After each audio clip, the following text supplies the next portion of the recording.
太子娶我是看中我与世无争的性格，他要我答应他，待我姐姐回心转意回来，我就让出太子妃的位置。可他哪里懂，不争便是最大的争。婚后，无论是前朝还是内院，我都为他鞠躬尽瘁，甚至几次为他险些丧命。姐姐回来那日，我按照约定脱下太子妃的服饰，交出凤印，他却开始犹豫不决。大家好，欢迎收看达达听书。我娘是大夫人费心挑选出来和我爹宠妾打擂台的棋子，她色艺双绝，却又出身官家，足以让我爹动心。大夫人在我爹最迷恋我娘的时候，给了我娘一种维持美貌却有剧毒的药。她要我娘学李夫人，临死前将自己最美最温柔的一面留给我爹。我娘只管死，后面的菊大夫人早就为宠妾不好了。果然，阿娘一死，我爹震怒，一路查到底。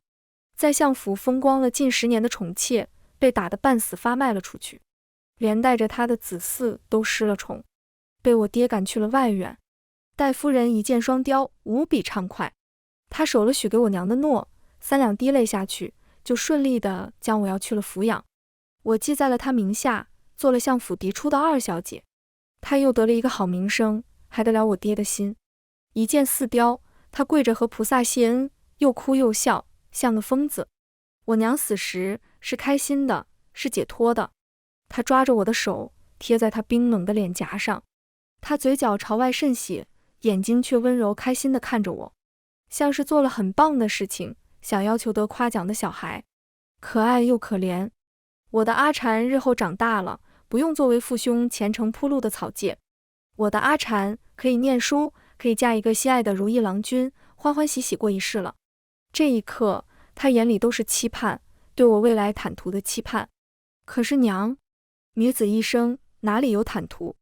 为妻、为妾、为奴、为婢，不都是在男人的附庸下苟活？我第一次见到太子李明昭，是他和我姐姐江明月定下婚事的时候。那时我就知道，哪怕是不择手段，用尽心机，我也要嫁给他，因为他是我为自己选的脚踏实。我要踩着他，一步一步往上爬，爬到最高的位置。从此以后，我江蝉说1是1，说2是2，谁也不能再来利用我、奴役我、欺辱我、践踏我。很高兴，老天爷怜惜我一回。江明月被大夫人惯坏了，她颇为离经叛道。她喜爱杂书，尤其是江湖气的，便也仰慕里面的主人公。泛舟湖上，女扮男装，大口吃肉，大碗喝酒，乃至于追求真爱。起先我爹气了个半死，关他禁闭，罚他抄书，藤条打断3根，不改他治。他不是翻上屋顶，就是爬窗。我爹气病了几次，长吁短叹，而我一直恪守贵女典范，琴棋书画样样精通，脾性面貌都是上乘。我爹怕姐姐日后嫁给李明昭惹出祸事，便同李明昭商议退婚或是换亲。得知这个消息的时候，我心如擂鼓。我以为我的机会来了，我这些年起早贪黑的努力没有白费，我终于能够被我爹拿出手来，放到台面前称赞。我看着手上一层层的厚茧，莫名有些热泪盈眶。直到李明昭斩钉截铁说出那句：姑觉得明月是极好的，与京中这些女子都不同，她们死气沉沉，行将就木一般古板，哪有明月的半点活泼可爱，直率天真。姑喜欢明月这样，也能让她一辈子这样，伯父不必担忧，姑会护好她这份来之不易的真性情。原来江明月将我压在地上倒马骑是活泼，逼我与狗争食是可爱，偷偷换掉我的药，害我差点身亡是直率，将我摁在水缸里，记录我多久会窒息而死是天真。老天爷，你真的好不公平。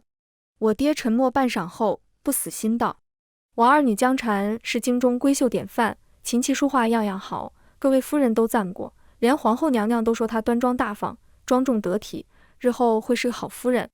李明昭毫不留情地拒绝，将我的所有全都否定。至于2小姐，她同姑院子里那些假山摆设的石头并无两样。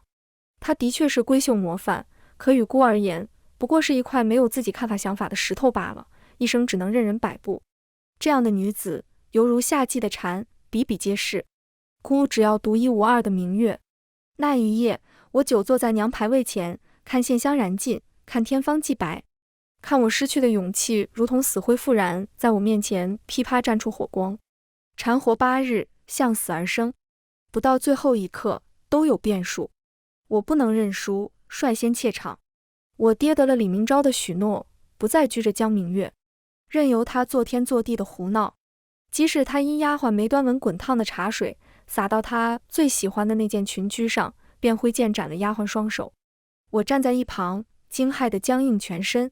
他掸了掸剑上血迹，无视丫鬟倒在地上痛哭哀嚎的声音，指着裙裾上那点湿润，居高临下地对我说：“舔干净。”我没有拒绝，1秒都没有，舔得干干净净。他笑得前仰后合，说我像条狗。我只能忍着卖笑。没有能力和权势以前，所有的清高脾气都是催命符。我顺利的大病一场，高烧不退。与此同时，长安街上，小王爷设了擂台比武。获胜的那人叫赵穗，不仅能百步穿杨，还剑术奇绝。他一个白丁出身，竟然将一众贵族王孙打得落花流水。他潇洒地赢得了比赛，有围观的姑娘大胆示爱。他不为所动，坦然道：“我心有所属，不能娶你。”姑娘问他心属何人，他答：“江家明月。”此言一出，关于江明月的追捧羡慕又多了许多。世人总以男人爱慕的数量来确定这个女子某些方面的成功。江明月喜爱剑术，求人切磋一直都不尽兴。陪练的师傅自然不敢真的和他打。他性情无常，动起怒来，杀人也不是没有过。他策马去找那个在大庭广众之下敢公然对他示爱的男人。要知道，自从他与李明昭定下婚事后，全京城的男子都离他远运的。他还没有见过这样大胆的人。他开始对他好奇起来。赵穗是与李明昭完全不同的人。李明昭是皇储，是被寄予厚望的人君。他说我的那些话，何尝不是在说他被摆布的一生？可赵穗不一样，他是个无拘无束、自由自在的剑客。这层身份足够风流，足够迷惑住一个只在画本里看异于江湖的闺中女子。赵穗3言2句便将人间风月勾勒在江明月眼前，让他心向往之。元宵那日，江明月因为与赵穗私下见面，被父亲关在家中行了家法。这一次依旧打断藤条，他志也依旧不改。闹市最锣鼓喧天时，相府一片死寂。赵穗在相府的后墙，离江明月最近的地方放起百盏孔明灯，灯火如昼。他翻墙抱起眼眶通红的江明月，在房檐上俯瞰人间盛景。长安街上摩肩接踵，江明月看大鳌山走散，被几个拐子逼入墙角调戏。英雄救美的剧本落到现实，赵穗从天而降。自此他芳心暗许，与他浪迹天涯。江明月沉浸在少女怀春的头次心动里，他忘记了那个被他斩断双手、苦苦哀求他饶命的小丫鬟曾告诉过他，奴婢有一个在终南山学剑的未婚夫，可厉害了。等他学成归来，就会来相府娶我了。到时候，我这个小丫鬟也能做一次漂漂亮亮的新娘子里。可小丫鬟最终还是死在了失去双手的那夜。江明月几夜未归，爹和大夫人心知肚明，却又不敢相信自己宠溺多年的女儿会做出这种有辱门楣的事情来。相府里一团乱，我爹按住了外面的风声，只说江明月出门游历，绝口不许人提私奔。爹与大夫人大吵一架，还动了手。奔则为妾，你养的好女儿。而我的一场重病也在此刻好的差不多。纸包不住火，江明月婚前出京游历的消息还是传到了皇后耳朵里。皇后大怒，命画师画出在京官员待嫁女儿的画像，要为太子重新挑选一位端庄守礼的太子妃。一段10日未见，李明昭憔悴了许多。得知没有江明月的下落，他眼里有些失落。我爹见那些画像里没有我，心知皇后厌了江家人，他有些慌了。他盯着我与娘亲7分像的脸，突然松了口气。美貌是你娘给你留下的唯一东西，你要好好利用。我柔顺地垂头应好。我爹再一次和李明昭提起了我，而这一次李明昭疲惫的点头，答应见我一面。与之前不同，这一次，我爹命人将我盛装打扮，我像一件礼物被送到李明昭面前，凭他决定去留。他看着我，有一瞬的恍神，但却没有感情。沉默许久后，他冷漠开口：“只要你答应姑，等你姐姐回来后，你愿意让出太子妃之位，姑便娶你。你无需担心，届时你依旧是姑的侧妃。”我摇了摇头，说出了一句大逆不道的话：“臣女答应殿下，到时候殿下能否放臣女离开东宫？我有所爱之人，也有想去的地方。”他松了口气，卸下防备：“如此甚好。”皇后见太子选了我，并没有为难我，反而笑着将自己耳垂上的东珠耳当摘下送给了我。“是你，本宫倒还安心些。”李明昭来接我时，见到我耳上佩戴的耳当，皱了皱眉：“这本是属于明月的东西，你如今只是代为保管，不要生不该生的念头。”我不卑不亢道：“皇后所赐，臣女不敢辞。殿下与旁人而言是高不可攀，于我而言只是一个合作伙伴而已。殿下看不上我，我也没看上殿下。”他气得红了脸，冷笑几声，拂袖而去。而我朝着和他相反的方向走去，步履不停，不曾回头。没几步，李明昭策马返回，将我捞到马上，拥在怀里同骑。他咬牙切齿：“江蝉，你好极了！你知不知道，连你姐姐都不敢这么和我说话。”他气疯了，居然忘了自称姑，而是我。大婚当晚，李明昭饮了许多的酒，他掀开盖头，捧着我的脸，喊了一夜江明月的名字。说不难过，那是假的，毕竟这是我一辈子唯一一次的新婚夜。我看着李明昭俊朗的眉目，我牢牢记住了这张脸的冷漠无情，我永远都不会为之动心。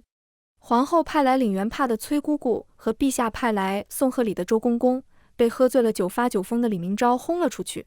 他们在门外等到半夜，再好的脾气也忍不住脸色难看起来。更深露重，我咽下所有的情绪，自己卸下钗环。扶醉酒的李明昭上榻后，我走出房门，笑着对崔姑姑和周公公说道：“今日是殿下的喜事，殿下高兴就多饮了些。前段时日陛下出行，让殿下监国，如今陛下回来了，殿下没休息半日，又来忙婚事。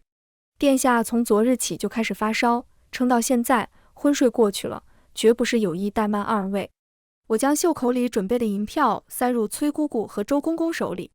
我让人在前院为二位备了酒席，姑姑等上一等，知道你爱听戏，已经着人去请了。姑姑先去，我留周公公有些话说。崔姑姑喜上眉梢，满意的看了我一眼。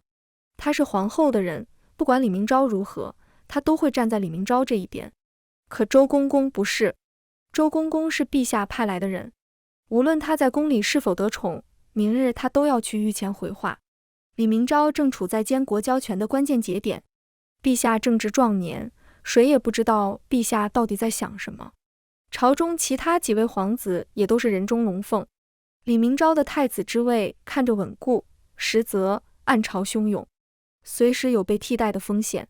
若是陛下心里不舒服李明昭这次监国时落下的好名声，周公公又记恨了李明昭今晚的所作所为，明日向陛下回禀的时候，一两句话回的意思不对，被有心人煽风点火，李明昭定会触怒陛下，遭到贬斥，落一个自虽跋扈不敬皇恩的罪名。我笑着将一张房契和一张身契放在了周公公手里。昨日入宫听人说了一嘴，才知公公有了难处，正在四处凑钱赎妹子。我虽没有兄弟姐妹傍身，却也知道血亲分离的痛苦。如今只想略尽绵薄之力，还望明日陛下问起殿下，公公美言两句。周公公看着自家亲妹的身契，泪如雨下。太子妃，奴才却知不公了，但这房契奴才不能要。我无奈道：你妹妹出来，总要地方安顿，何苦拒我？周公公擦了把泪：太子妃仁义，奴才不过是宫里一个小小的奴才，怎配您如此费心？我笑了笑，举手之劳能帮到你们兄妹，便是我积德行善了。周公公走后，我让人将陛下送来的贺礼好生收好。李明昭醒时，我正散着头发在窗边看账本。江明月跑了，我爹将被给他的所有陪嫁都给了我。大夫人不甘心，出嫁前在我耳边恨声道：养虎为患，等我女儿回来，你从哪里来就滚回哪里去。养虎为患的道理，他明白得太晚了。他不该看不起我的。已经5更天了，再过一刻，我和李明昭就要去宫里向陛下皇后问安。宿醉后的李明昭眼里都是血丝，他坐在床榻上，脑袋难受地看着我，等着我去给他穿靴戴帽。我连一个眼神都没给他。他久等我不过去，有些生气地走到我面前坐下，敲了敲桌面，给姑倒茶。我瞥了眼他修长白皙的手指，收回目光。茶壶里有。他沉下脸，姑是太子。我抬眸睨了他一眼，我是你10里红妆娶回来的太子妃，上了玉蝶的，不是你买回来的丫头。他哼了声，怒冲冲的自己倒了口凉茶喝了下去。趁他喝水的时候，我将昨晚周公公的事情原封不动地和他讲述了一遍。他脸色突然凝重起来，看我的目光带了些审视。我目光坦然地看着他。李明昭，我做1天的太子妃，就会恪守1天我的职责，扶持你。夫妻1天，你我一荣俱荣，一损俱损。我尊重你，你也要好好尊重我。最后，打点的钱还有房契赎身的钱，都是我的陪嫁，你要还给我的。他没忍住，手握成拳，抵着额头，笑出了声来。姑好歹是一国储君，难道会赖你一个小女子的账吗？我心里松了口气。他没有责怪我自作主张，也没有怪我干政，那便说明他满意我的做法。这一步棋，我下对了。我搁下笔，看向他，笑得眉眼弯弯。他含笑与我目光对视片刻，睫毛颤了颤，很快移开。出发前，李明昭在凉水桶里抛了2炷香，出来时手是冰凉的，脸却是滚烫的，呈现不正常的红。他打好几个喷嚏，心烦意乱地对我说：你现在是姑的太子妃了，以后你得看着姑，不许姑多喝酒，更不许姑发酒疯。喝酒误事，周公公是个没什么权势的小太监，你又刚好瞎猫碰上死耗子，撞上他有难处了。若是昨晚来的是父皇身边受宠的太监，只怕姑今日少不得被父皇责骂，少说也要禁足一段日子了。不该饮酒的。我忧愁的蹙眉，点了点头，俯身靠近他，额头抵上他的额头。他惊愕地瞪大了眼睛。我担忧道：好烫。我催促车夫赶车快一些，到了宫里就让太医给你看，可千万不能落下什么病根了。李明昭，你是不是很难受呀？你靠在我肩上睡一睡好不好？等睡醒就到了。他皱眉躲过我的触碰。干什么啊，江禅，我又不是小孩子。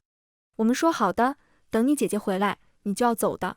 姑喜欢的只有明月，你能不能自重？我强硬地掰过他的脸，严肃地将他的头靠在我的肩上，让毯子盖得更严实了些。你现在是我的夫君，我必须要保证你的安全，否则你没命了，我还要为你守寡，我如何离开东宫去找我的心上人？你快睡一会儿，睡醒了就到了。小时候我生病的时候，我娘也这么对我的。他刚要说话，就又打了个喷嚏。他恹恹地埋在我颈窝里，眼皮子直打架，迷迷糊糊问我：你娘她还好吗？我轻轻地说：她很好呀，你也要好好的。李明昭，你现在在名义上是我最亲近最重要的人，你千万不能有事啊。李明昭的脸瞬间更红了点，呼吸也更烫了些。你闭嘴。我忍着笑，无辜又担忧地关切他。那好吧，你还难不难受啊，李明昭？他艰难闭眼，不难受了。我压了声，明知故问：怎么有东西硌着我了？他瞬间恼羞成怒：你给姑闭嘴！他耳垂红得滴血，眼睛也水润润的，因为发烧，整个人变得虚弱起来。不得不说，他生了一张很好的皮囊。陛下看见步履趔趄需要我搀扶的李明昭时，沉重的脸色明显好了些。我与李明昭一起跪下叩头，李明昭直接晕倒在地上，额头都摔得出了血。陛下眼里那份不满消退，只剩下了焦急、震怒。宣太医，皇后在一侧松了口气。我便知道这招苦肉计用在了点上。事后，皇后单独留下了我，她看着我的目光止不住的欢喜。本宫就知道，本宫没有看错人。她拍着我的手，你要早些和昭圆房，再为陛下生下第一个小皇孙，你一辈子的荣华富贵就保住了。下个月就是三皇子大婚了，可千万别让他们先你们一步生下了皇孙。最后一句已经带了威压，我惶恐地跪在地上。晨曦不敢欺瞒母后，殿下是不会碰我的。他之所以娶我，是为了让我替姐姐守住太子妃的位置。等日后姐姐回来，晨曦便会离开东宫。皇后气得拍桌，荒唐，真是荒唐！江明月这个小贱人到底给我招下了什么药了？你说，江明月到底去哪里了？我跪下叩头喊息怒，忐忑犹豫道：晨曦，不知。皇后攥紧了手看着我，冷笑：你起来，你不说，本宫自会查个明白。如今江明月不知去向，你是个聪明的孩子，又懂事又识大体，你要趁他还未回来时，牢牢抓住昭儿的心。昭儿一旦动了心，旁的女子都不会入眼，本宫会帮你。我红着脸谢恩。等皇后查到江明月是和人私奔，即使再愤怒，她也会为了李明昭的名声将这件事情压下去。但是江明月这辈子都别想嫁入东宫了，即使做妾，皇后也不会同意。我要彻底堵死江明月所有的路，让她只能做一颗没有威胁的棋子，就如同她母亲当初对我娘那样。李明昭在我们的寝房里挂满了江明月的画像，他在警告我，也在警告自己动摇的心。即使再能管控情绪，这一刻我依旧被他羞辱到了。他看着我面无表情的目光有一刹那的慌乱。我将为他炖好的补药拿了出来，搁在桌子上。殿下早些用了吧。江禅，他追了出来，而我跑了出去。我在外面逛了许久，与乔装打扮的赵穗碰了面。他问我还要多久。很快很快了，我已经忍不住想杀了李明昭了。我到傍晚才回来，李明昭在门外等我，他风寒还没有好，脸色惨白。见到我时，一张死寂的脸有了些变化。他急切地抓住我的手，斥责道：你好大的胆子！你……我甩开他的手，默然道：殿下，我们只是合作关系，我的去向你好像没有资格管。他冷笑两声，咳嗽不止。好，姑也不稀得管你，你的死活与姑没有任何干系。我与他四目相对，分毫不让。的确如此，我和李明昭分房了，这个消息一放出去，立刻席卷了京城女眷的圈子，我成了京中最新的笑料。我爹骂我不争气，不如江明月。大夫人高兴的胃口都好了许多。皇后斥责了李明昭，甚至还让人在我们的饮食里下了欢好的药，各种手段都使出来了。可我和李明昭依旧没有任何进展。每日我除了按时给李明昭送药膳和汤药，其余时候我们并不碰面。皇后将东宫的阴内务都交给了我，我处置了几个积年的老仆，打发了一些不服我管教的丫鬟婆子。他们哭到李明昭面前。李明昭冷冷道：内院的事情都归太子妃管束，太子妃说什么就是什么，休要忤逆。若有不服者，即刻杖毙。自此我有了实权，我的地位更加稳固。可是还不够，很快我就迎来了新的机会。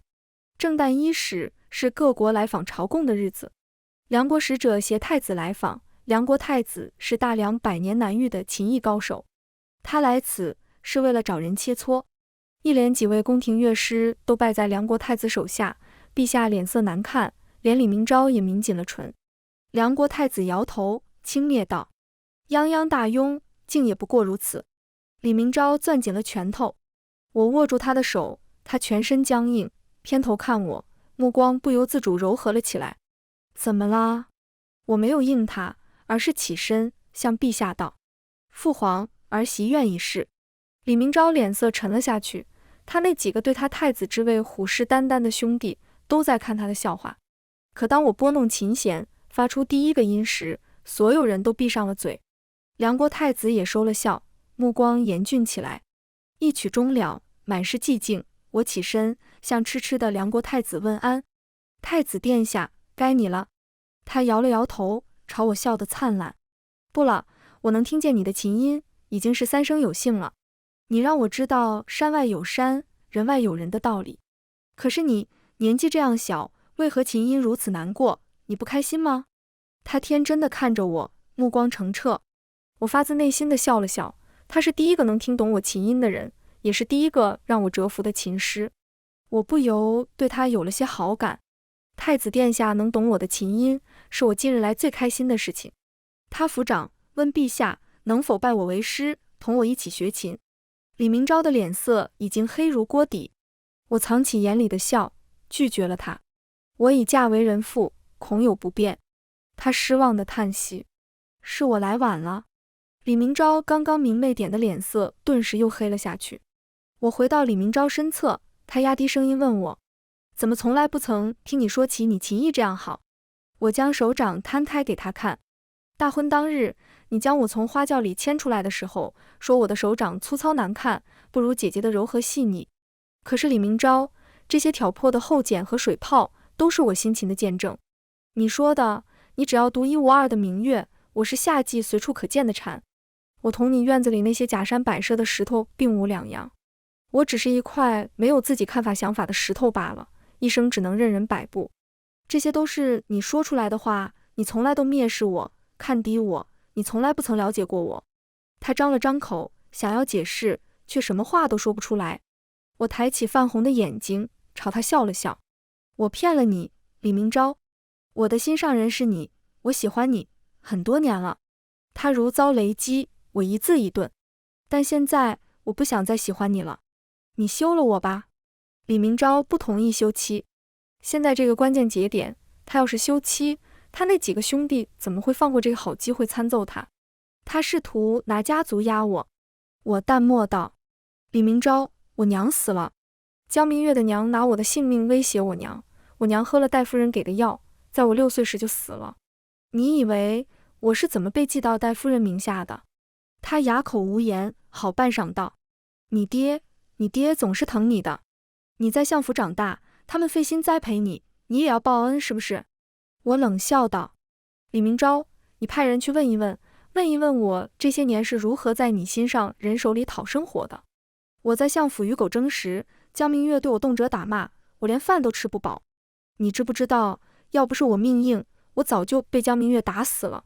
他反驳我，不可能，明月心善，连蚂蚁都舍不得才死，怎会待你不好？他在我面前一直都说你是他最疼爱的妹妹，你怎能如此诋毁他？他要是想害你，又怎会让你有机会学得这样好的琴技？我失望道，因为我是他的替身，他需要表演才艺时，就会用屏风隔挡，换我替他。因为我爹需要我这个女儿为他的儿子铺路。我从来都没有想过你会信我。但是李明昭，你能不能去查一查，就一次，行不行？我话音刚落，一支羽箭从破窗而入，我眼疾手快推开李明昭，挡了上去，一箭正中我心肺。赵穗的箭的确很准。一夜之间，李明昭沧桑了许多，下巴胡子拉碴。我睡在了我们大婚的寝房，他眼眶通红，握紧我的手不肯松开。见我醒来，他努了努嘴，艰难道，对不起。我便知道他去查了。不仅如此，他查到的只会比我说的更严重，更恶劣。这样一个被世人称赞的人君，如何能去接受自己喜欢了许多年的人是一个虐杀下人、折磨姊妹的恶鬼？他心里的神像坍塌，他快崩溃了。但我没有给他时间，让他缓缓。赵穗将被斩断双手的江明月丢在了东宫门外。这一次，李明昭并未留下昏迷不醒的江明月，甚至不曾关心他的伤势，而是命人将他送回了相府。醒来后的江明月像个疯子一样大哭大闹，得知我嫁给李明昭后，更是癫狂地咒骂我。戴夫人请来无数名医救治江明月，得知能用身躯差不多的女子的手接上经脉衔接双手时，更是全程寻找合适的人。京兆尹将此事报给李明昭，李明昭怒不可遏，草菅人命，简直荒唐。江明月哭着问他，你变心了是不是？你爱上他了是不是？你不在意我的死活了是不是？李明钊冷冷地看着他，姑爱的真的是你吗？江明月，你骗得姑好惨，姑恨不得将你碎尸万段。我每日的药都是李明钊亲自煎的，剑伤在胸口以下，每日都要人换药。我捏紧衣襟，怒目瞪着李明钊，有丫鬟为什么要你？他义正言辞，我是你夫君。我哼了声，江明月已经回来了。我指了指小脊上的凤印，我该走了。他轻易地推开我的手，脱下我的衣衫，替我换药。你去哪里？找你的心上人吗？但你的心上人不是我吗？他无赖似的同我笑。我就在这里啊，夫人。他掰过我的下巴，亲了亲我的唇。别走，好不好？我泪如雨下。用兵之道，攻心未上。原来这样艰难啊，竟要用命来搏。我查出身孕那天，李明钊高兴不已，江明月气得在家发疯。我娘家的兄弟少见地上我的门，要见我。侄女如今都是太子妃了，怎么也不帮帮舅舅们，一点儿也不像你娘。我坐在价值千金的太师椅上，喝着价值千金的茶，轻飘飘对着侍卫道：他们惊了本宫的胎，赐死吧。李明钊来时，他们只剩下了一口气。他们向李明钊求饶，李明钊只愤怒道：拖出去打，别脏了太子妃的眼。我看向他，笑道：殿下不愿我草菅人命。李明钊扶着我的腰坐下，这二人当初为了还赌债卖了你娘，间接害死你娘，后来卖了妻子，又卖了女儿，本来已经流落到京城外行乞，是江明月母亲将他们寻回京的。我低下头，眨了眨眼，忍住眼泪。李明钊，总有一天我会杀了大夫人的。他捧着我的脸，轻轻替我擦去眼泪，哄着我：那我做你的刀，为你撑腰好不好？好啊。那你能不能为我去死啊，李明钊？我其实真的很讨厌你。我抢在三皇子前生下了小皇孙，陛下很开心。其实他开不开心已经不重要了。他人到中年，愈发宠爱贵妃所生的三皇子，皇后已经忍无可忍了。当时受了我恩情的周公公，有了皇后的提携，一路在御前扶摇直上，已经做到了陛下身边贴身总管的位置。他每一日都会派人告知我陛下的身体状况，要我做好准备应对。陛下骤然薨逝后，有了周公公做内应，李明钊顺利继位。皇后眼疾手快，立即处死贵妃。预备杀了三皇子时，却被李明钊阻拦。他们母子二人大吵一架。皇后怒道：妇人之仁，放虎归山，迟早酿成大祸。可李明钊一意孤行，不顾群臣反对，饶了三皇子一命，要他前往封地就藩。李明钊心情不好，同我说起这事时，我同皇后是一样的看法，却只能宽慰他。他埋在我的颈窝里，像是被抛弃的小兽。阿禅，还好有你，还好你明白我。其实我根本不明白他。换了我做皇帝，我第一个杀的就是威胁我皇位的人，才不会像他一样蠢。果然，不出3月，三皇子联合旧部造反，大军一路北上，过往州县，死伤无数，百姓怨声载道。李明钊愁白了头发，他适合治国，却不适合打仗。这场战役赢得艰难，朝中折了几名大将，士兵丧命者不计其数。群臣上书要李明钊做罪己诏，各种威压之下，李明钊一病不起。是我替他批改奏折，是我为他安抚群臣，是我在百姓群臣前替他做的罪己诏。我让孩子陪伴他，自己则替他稳固朝堂。慢慢的，他发现没有他，朝堂也能运转。慢慢的，在不知不觉间，我培养了许多心腹。我的野心一日比一日大。原来这便是权势的滋味。翻手为云，覆手雨，就连我爹都得来跪我。赵遂击鼓鸣冤，为他死去的未婚妻丹桂求公道，状告江明月杀人。丹桂并非相府的家生子，也并不是签了死契的丫鬟，江明月是无权杀害他的。我爹在朝堂上脸色无比难看，险些没拿稳护板，一派胡言。李明钊无心朝政，如今已经是我监国，我爹胸有成竹，认定我会处罚赵岁。娘娘，此人信口雌黄潘无尘的女儿，实在是罪该万死。我单声笑道：是吗？本宫怎么记得确有其事？江明月斩断丹桂双手时，本宫好像就在旁边，亲眼目睹。丞相是觉得本宫会说谎吗？你我贵高权重，更要恪守礼法，万不可包庇自家人，让百姓寒心啊！我爹嘴唇颤抖，不可置信地抬头看着我。这一刻，他才明白，我从来不是他手里的棋子，我的乖顺都是装的。送我入东宫，是他这辈子做的最错的选择。我不会成为江家男丁后生进朝堂的铺路石，我是江家的催命符。可这都是他们自找的。与三皇子的一战，对李明昭的打击太大，他夜夜梦魇，越发的依赖我，离不开我。每日我走之前，他都会抓着我的手，像小猫一样求我：阿婵，你别走，别走好不好？你再抱抱我，抱抱我。他会哭，会流泪，会求我爱他。他母后因他一病不起，往日支持他的群臣都离他而去。他困在这深宫里，困在他仁慈之下的失败中，只有我和我们的孩子陪着他。他现在能握住的，只有我的手。可我只是一根一根掰开他的手指，推开了他，然后皮笑肉不笑地同他温柔道：李明昭，我要去杀人了。你会在我回来的时候做好饭，等我和阿乌用饭的，对吗？他点头，惶惑地祈求我：阿婵，你早些回来，我在等你。我有些愉悦地摸了摸他的脸。李明昭，我突然不想要你死了，你陪着我好不好？我一个人好无聊的。他乖乖地点头。好啊，阿婵，我陪着你，我会一直陪着你的。我让人停了给李明昭的5弹伞，再用下去，他就要变成傻子了，那就太没有意思了。我许久没有到江家来过了。我将我娘的牌位包好，命人放在了太庙里。戴夫人见到我，并不起身迎接我，也不行礼问安，她还是同以前每一次一样，看我的眼神嫌弃，丝毫不掩饰自己的厌恶。说吧，你到底想怎么样？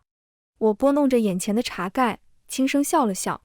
丹桂的双手是江明月斩断的，但不许人来医治，让他高烧而死的人是你。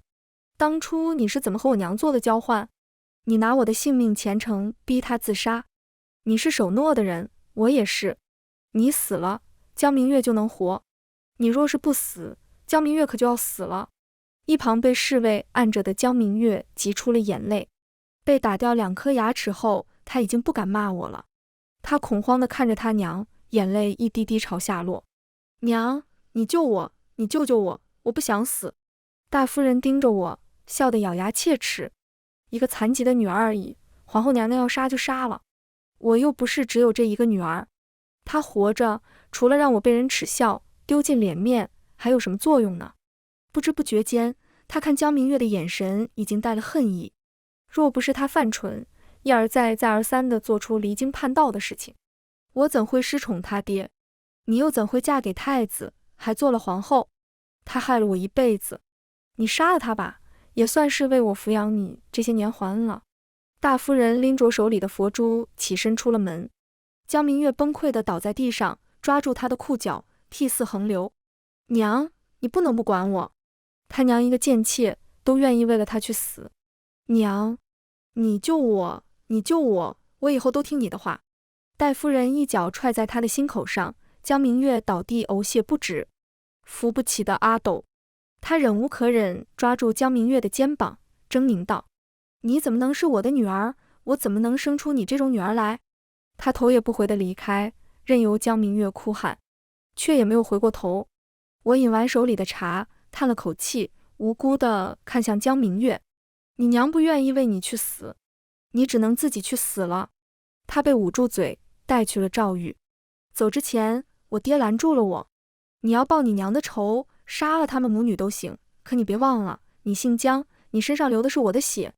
没了江家，你的皇后之位能坐稳吗？我一巴掌扇在了他脸上。江明月该死，大夫人也该死，可最该死的还是你这个始作俑者，不是吗？那你便看看，没了江家，我能不能坐稳这个位置？他难以置信，气晕前，嘴唇颤抖抽搐。忤逆不孝，忤逆不孝！你竟敢打我！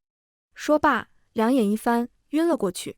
回宫后不久，赵遂便来找我了。他斩断了大夫人的双手，将她丢入破庙里，自生自灭。我按照约定，封丹桂做了县主，一个死后的虚名而已，对我来说无关痛痒。赵遂捧着丹桂的牌位拜了堂，真好，他的未婚妻不再是任人欺辱的小丫鬟了。